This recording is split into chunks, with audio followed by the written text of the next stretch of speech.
Let's get to the World Economic Forum. This is where the world's elite gather to pee on redwoods. Davos, Switzerland, to laugh at all the plebes.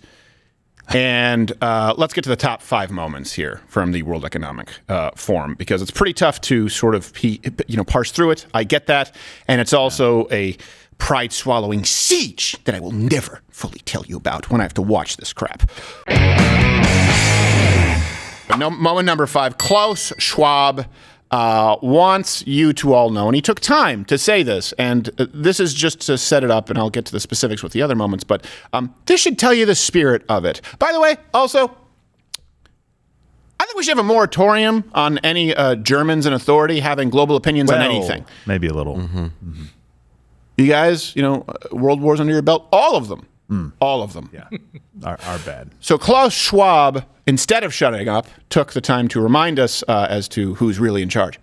Let's also be clear. The future is not just happening. That's just a scary voice. The future is built by us, by a powerful community as you here in this room. And we've been expecting Mr. Bond. We have the means to improve the states of the world. We have laser sharks. But 2 conditions are necessary. Necessary. The first one is that we act all as stakeholders of larger communities, that we serve not our only self-interests, but we serve the community. That's what we call stakeholder responsibility. And second, that we collaborate. And this is the reason why you find like you did with many Japan. Opportunities here during the meeting to engage into very action and impact-oriented initiatives to make progress related to specific issues on the global agenda. Okay, a couple of important things. Your progress, Klaus, is not the same as progress. It's not the same as progress. It's not the same as progress because you want us to link arms with you. Anytime Germany starts talking about collaborating with anyone, time to shut it down, okay? Time to shut it down always. And I'm sure they're really concerned about the community. I don't know if you know, this was a quote, I believe it was Ronald Reagan. 9 most terrifying words in the English language are, I'm from the government and I'm here to help. Now, he was largely talking about the United States government. Imagine that government involving, I don't know, Japan, China, Germany, Turkey! Let's just put Saudi Arabia in there. I'm sure our goals are aligned here. I liked his voice. I thought it was my Calm Sleep app for a minute. Yes, I had to go to bed to that. It's like a Bond villain. You are getting very sleepy. Yes, you're tired. You're tired. Do you want to die? It is all over. Resistance is futile. Yes. I've placed a cap in the back of your wisdom tooth. Give me your passwords. By the way, stakeholders, hey, hold on a second. Can a stakeholder, major stakeholder in Pepsi, does he have a vested interest in Coca-Cola? No! So, the United States, how can we possibly be global stakeholders in not just Turkey, not just the Middle East, Europe? Let's also put this in context, by the way. There are more slaves right now. When you have this global economic forum, okay, the World Economic Forum, there are more slaves right now than ever in recorded history. 40 million slaves. You can go to reference. I'm going by rote here, but reference is available at loudwithcrowder.com. I'll make sure that I post them up there for you. More slaves right now than ever in recorded history. Okay, they come from primarily 3 places. Continent of Africa, Asia, Middle East. How can we all be stakeholders? Hold on a second. You want to bitch about the United States for engaging in slavery, which was horribly wrong. We fought a bloody war to end it hundreds of years ago, but you'll be more offended if I refer to the continents that still engage in more slavery than ever as shitholes. That offends you more than them currently practicing slavery. You know the reason nobody talks about it? Because it's pretty tough to acknowledge there are 40 million slaves across Asia, across Africa, across the Middle East, and bitch about white privilege here in the United States. You can't be stakeholders in competing companies, stakeholders in competing ideas. It's a conflict of interest. And by the way, remember, while we're talking about conflict of interest, there is no conflict of interest for the people at the World Economic Forum. Their conflict of interest is with you, the American citizen. Remember, these are the same people who produced this inspiring video about how you should be happy about owning nothing.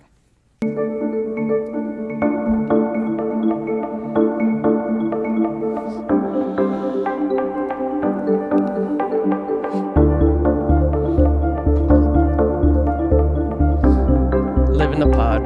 Yep. The U.S. won't be the world's leading superpower. They show those flags. Wow. I'll get back to that.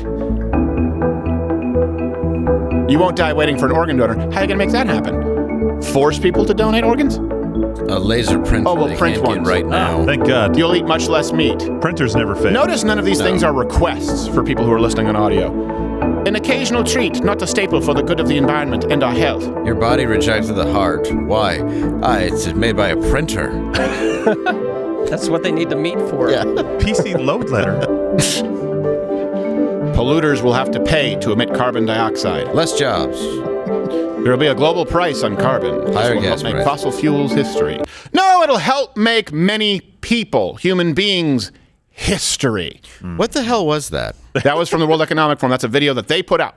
They thought that was a good thing. It's the most horrifying thing I've ever seen. Yep. I'm not kidding. And they think people like, this is going to go over really well. We feel very good about this PowerPoint. That was 2016. Everybody should be so horrified bad. by this. That was 2016. That was in 2016? That was 2016, Yeah. the World Economic Forum, and you just saw that guy speaking now. So when they talk about stakeholders... And all this has happened. Yes. Yes. And by the way, Huge problem. this is, again... Dave's like, guys! they bitch, Wait a minute. they bitch about the United States. I thought they released it today. Yeah. That was in 2016. Good Lord. And they've only gotten worse. They want you to live in pods, eat bugs, and rent, and not be able to buy, own anything. Let's go to moment number 4 that you should all see. Zelensky's speech, the Ukrainian guy, for those who forgot, got a standing ovation. And this is, again, they just talked about how in a good thing in 2016, the United States won't be the world's superpower. Good God. Well, in a virtual speech, Zelensky told the Davos crowd that Russia must be brutally punished. And what he means by that is more money from the world superpower. Don't expect for Russia using their special weapons, either chemical, biological, and even more so nuclear. Do not give the aggressor the impression that the world would not resist enough. Protect the freedom and regular peaceful order in the world with the maximum efforts possible. This is what the sanction should be. The world There is not should a be regularly maximum, peaceful so order. that Russia and every Period. other potential aggressor who wants to wage a brutal war against its neighbor would clearly know the immediate consequences for their actions. Oh, well then, good. Create the immediate consequences to their actions, Ukraine. Teach Russia the peaceful order of the... Oh, that's right, you can't. Well, you know what? Maybe Sweden can come and help. Oh, that's right, they can't. Well, maybe just the UK. That's... So what do you mean? What do you mean enforce the sanctions? What do you mean swift consequences? Do you mean from the world's greatest superpower you just bitched about in 2016 and praised their downfall? Hey, how about this? Foot your own bill. Foot your own bill. This is what happens. We get to a few years of peace. That just shows, the natural peaceful order. Anyone here actually believe that the natural order of humanity is peace? That's how privileged we are. Yeah. We've had a moment of it. It's not been all that peaceful. War's been going on around the world. And everyone tells us that we're an evil empire just because the United States has recognized that the world historically hasn't been peaceful, which, by the way, kind of a part of our history. Same reason for guns here in this country, right? Which you guys needed for every single citizen in Ukraine. Ooh, hold on a second. There's an argument for the Second Amendment. We understand. I think we did something happened. We fought off the world's greatest superpower, colonialists who you hate, to become the world's greatest superpower of the next century, which has never happened before or since. So it's kind of ingrained in our history that we understand the world is a little bit of a violent place. Instead, you guys in Europe say, no. Let's all, we're all stakeholders. Let's hold hands. We are the world. Oh my God, here comes Russia. Please, Americans, help us. No. Russia could take all over, you know what? Russia could take all of Europe and it wouldn't even affect us that much. If we didn't want it to. We could be entirely independent. Whether there's going to be a land war in the United States, either they're going to have to nuke us or cripple us economically. They're not trying the former. Right now, they're trying the latter, and they told you that's what they want. So, by the way, Henry Kissinger, who's still alive, Wow. That's the biggest news of this segment. commented, I haven't heard that name. he's 98. Is he really? Yeah, every time I read it, I'm like, I thought he died. I thought he was 98 in the 70s. Yeah. I thought he was dead for 98 Wow. years. That is insane. So he actually... They're asking him stuff? That's a great idea. Here's the thing, he's actually somewhat right here. Which he is really smart? Okay. Yeah, well, he's Good for in this him. one, he recognizes reality, and he recommended that Ukraine give up land to Russia. This is what he said. I'm assuming, I don't know what he sounds like. Negotiations need to begin in the next 2 months before it creates upheavals, and I don't know why it's Winston Churchill. And tensions that will not be easily overcome. Ideally, like a the British dividing Hamburg line word. should be returned to the status quo anti. Not all Henry Kissinger ideas are good. Most of them are crap. This one is at least provides some balance to the understanding. I'm just so surprised from the left that was rock against Bush, anti-war, rage against the war machine, and now they're willing to send billions of dollars to Ukraine for a war. I just, something smells, and it's usually Germany. Let's go to moment number 3, because this is an important one. So we've gone through, we will all be stakeholders, right? We've gone through the last one, which was, that's right, I forgot his name. Well, not Kissinger, it was Zalensky. In something we don't own. Isn't that exciting? Isn't it exciting? Yeah. And by the way, you also won't own. Yeah, it's great. Oh, thank God. Like, that's almost a bad analogy. It all makes perfect sense. So here's number 3, because don't think about what they want to make sure is that we don't do what we're doing here. This is the World Economic Forum. They also want to do away with free speech. So here's Australian e-safety commissioner, that's a real job, Julie Inman-Grant, said there's a need for recalibration on freedom of speech. We are finding ourselves in a place where we have increasing polarization everywhere, and everything feels binary when it doesn't need to be. So I think we're going to have to think about a recalibration of a whole range of human rights that are playing out online, from freedom of speech to the freedom to, to be free from online violence, or the right of data protection to the right to child dignity. A lot of that doesn't mean anything, but the parts that I got were horrible. Recalibration on freedom of speech. Well, by the way, again, we're all global stakeholders. Hold on a second. We're the only country with freedom of speech. You can be arrested in Australia for saying something offensive. You can be arrested in Europe there's a man who was arrested for doing a cover of Kung Fu Fighting at a karaoke bar. Well, I guess it's not really a cover at that point. He's just doing karaoke. But the point remains.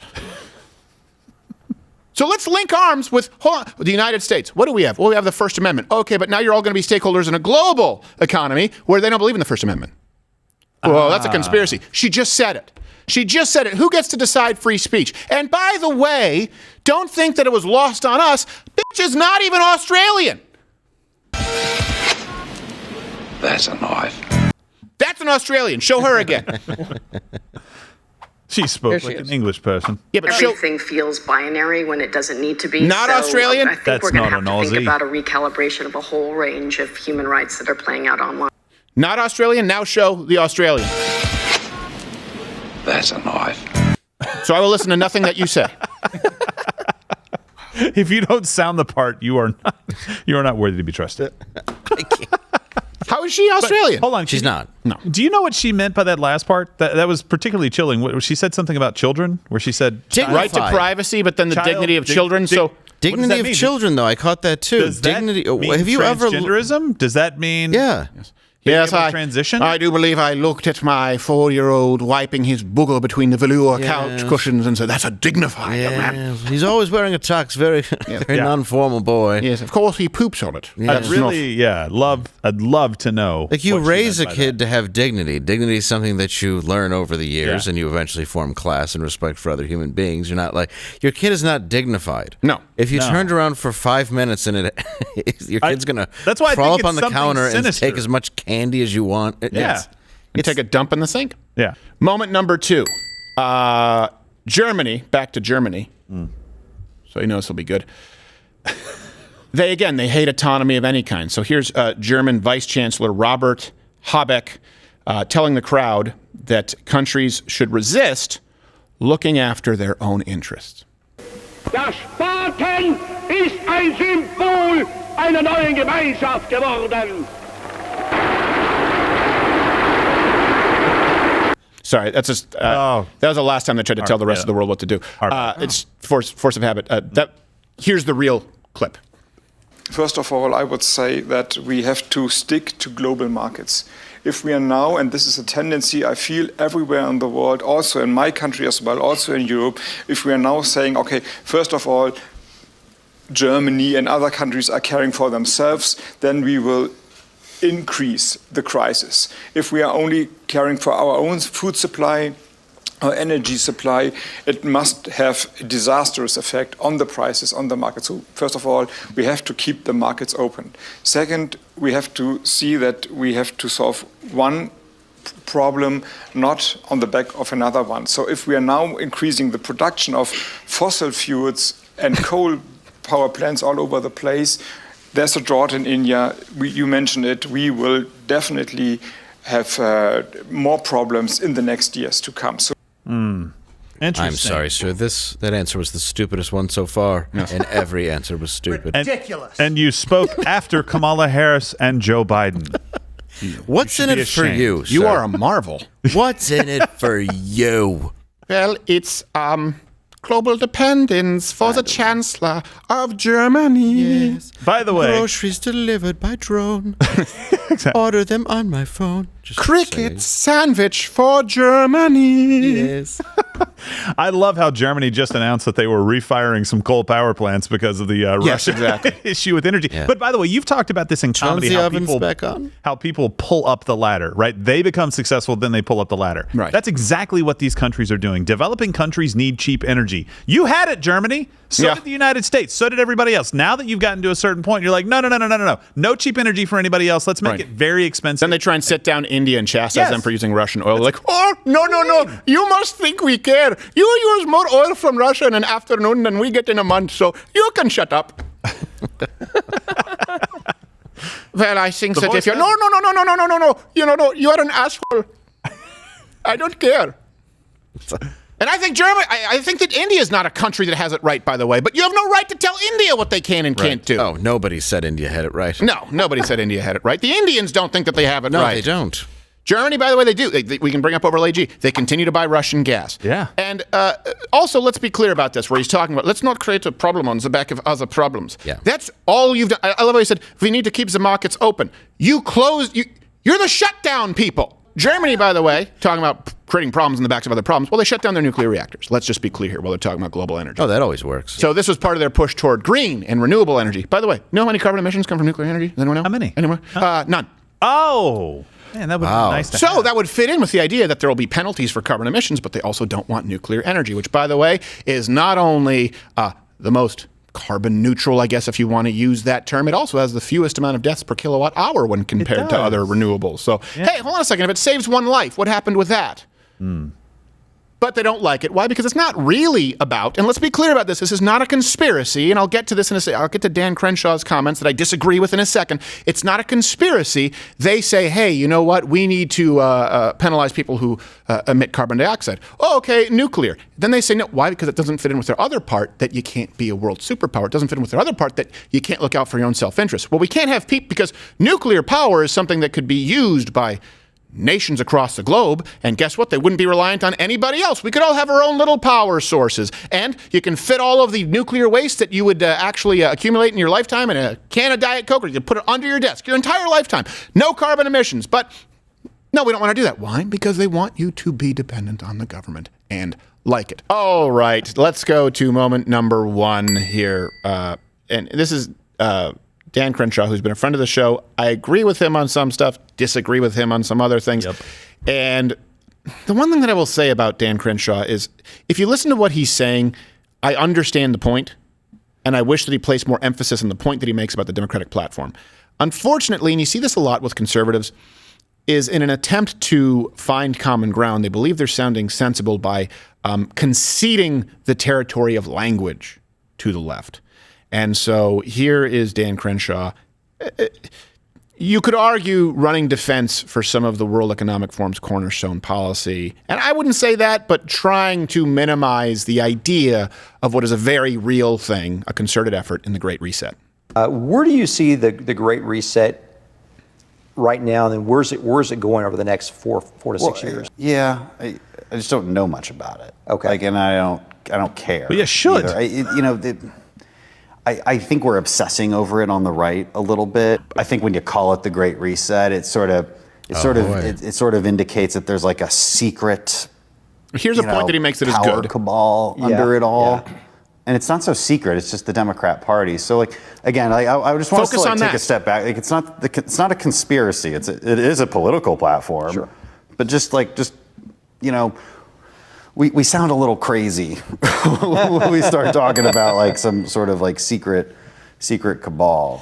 Just fight the Democrats. It's the same thing. Well, was Klaus Schwab crazy when he wrote the book called COVID-19, The Great Reset? What year did that come out? I don't know. I see there's COVID-19 in the title, so I'm assuming recent.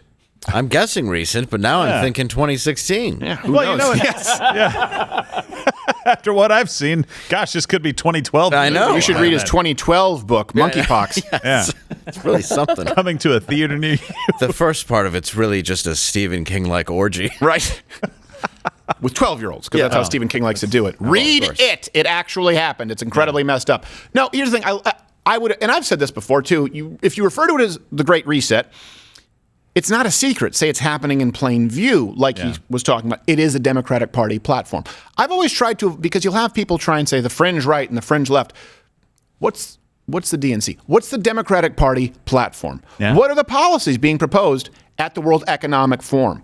We don't believe in straw manning or picking fringe. We believe in picking the mainstream policies and policies that get a majority of Democrat votes as it goes through our legislative system. You were about to say something. I was about to say, look, I don't always agree with him. He has lined up on the wrong side of several issues lately. And what he should have said, and like you said, you understand the point that he's making, but he knows better than this. He knows that that's going to be taken. And see, even Dan Crenshaw says the right wing is running with this stupid Great Reset theory. You should just say it is absolutely real. There's a meeting going on in Davos right now with people who would love to upend the United States and make sure that we are not the superpower and that their ideals rule the world. They put it in a video. Yes. They put it in a video saying the United States will not be the world's superpower. And then that Klaus Schwab character wrote the book, The Great Reset. Absolutely. This is a professional level of gaslighting. We're like, oh, crazy right-wingers say Great Reset. No. Let me explain to you the platform of the Democratic Party and all of these, and I mean this, globalists. What would you call the World Economic Forum when people are talking about how we are all stakeholders in the global economy and some form of global governance? No, it's not a conspiracy theory. Leftist globalists, they want to initiate, and they are doing this right now, and this man wrote the book, COVID-19, The Great Reset, about how we can accelerate the Great Reset. This is their plan. Crash the economy so that you can fundamentally change it, crash the economy, make us dependent on foreign energy, foreign goods and services, and create a permanent class of renters beholden to the government. There you go. That's your Great Reset. They said it. If you want to watch every single breakout panel at Ballroom B of the World Economic Forum, be my guest. You'll have more examples of this than you can find in a lifetime. Crash the economy, make the United States dependent and beholden to other nations, create a permanent class of renters, you own nothing and like it. That's the book, The Great Reset, in the title. Well, if that is the case, Joe Biden is getting a Lifetime Achievement Award now in Davos. So. I mean, they have more merch out than the band Kiss. Yes. It's out there. Yes. Plus, I thought it was weird when... I'll take the book, the video, the panel. Would you like to buy my books, The Great Reset? Yes. Oh, would you like, your conspiracy that's not real that I wrote about, so it is real? Yes. Yeah. Here you go. About COVID-19, I wrote about it 27 years ago. Piece of crap. You will be dead soon, Klaus Schwab. They call me Dr. Death. So that's the Great Reset, okay, right? It's and the fastest way to destroy our economy so that you can rebuild it. And the problem is they want to destroy our economy. But the left can create nothing. They can rebuild nothing, right? Taxation, it's just taking money. They can build nothing. Free enterprise can bake more pies. You have a set pie with socialism, and you just redistribute it. You can bake more pies if you allow people to create new things. Let's just be clear about that. So they have to crash the economy so they can rebuild it in whatever graven image they want, but they don't actually have a plan to rebuild anything. Then they want to, of course, make us beholden to other nations and create a permanent class of renters. I am reiterating this so that you understand what the Great Reset is. It is those 3 points. Read the book with it in the title. Now, yesterday, I believe it was yesterday or maybe it was 2 days ago, former Vice President Joe Biden said this during a press conference with the Japanese Prime Minister. When it comes to the gas prices, we're going through an incredible transition that is taking place that, God willing, when it's over, we'll be stronger and the world will be stronger and less reliant on fossil fuels when this is over. Sorry, I was just writing down all the bullshit. Oh, you done already? So I love how he says transition rather than dictatorial policy changes. We're going to transition. How are we going to do that? Executive orders. You had to go to $1 to $5 in 6 months? Yeah. Hey, Joe, what's gas prices doing right now? How's the transition going? So here's the thing. The left, and this is what we're seeing with the World Economic Forum, and we're seeing it with Joe Biden, they're so busy virtue signaling through trying to punish the wrong kind of people, wrong think.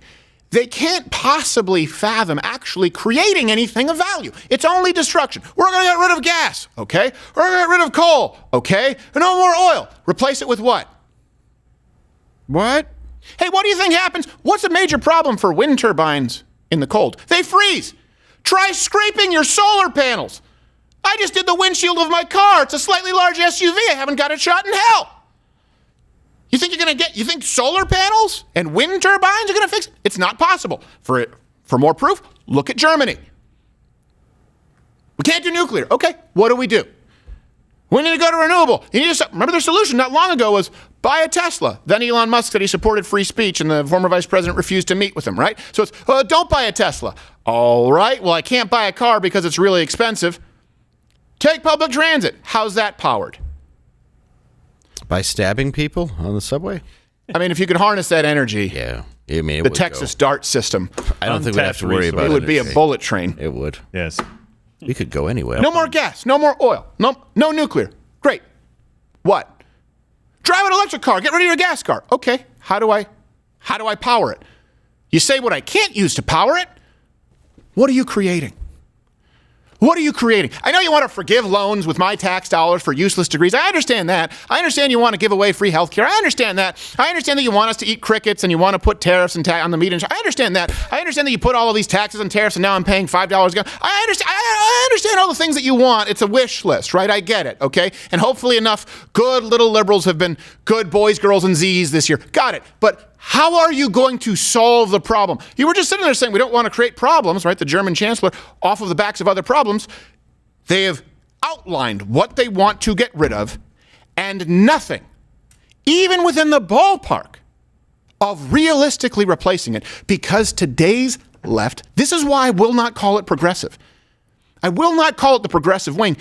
They can only destroy. They can create nothing. And that's exactly what every transcript from the World Economic Forum or proposed policy from the Squad reads like. Watch Louder with Crowder live, Monday through Thursday, 10 a.m. Eastern.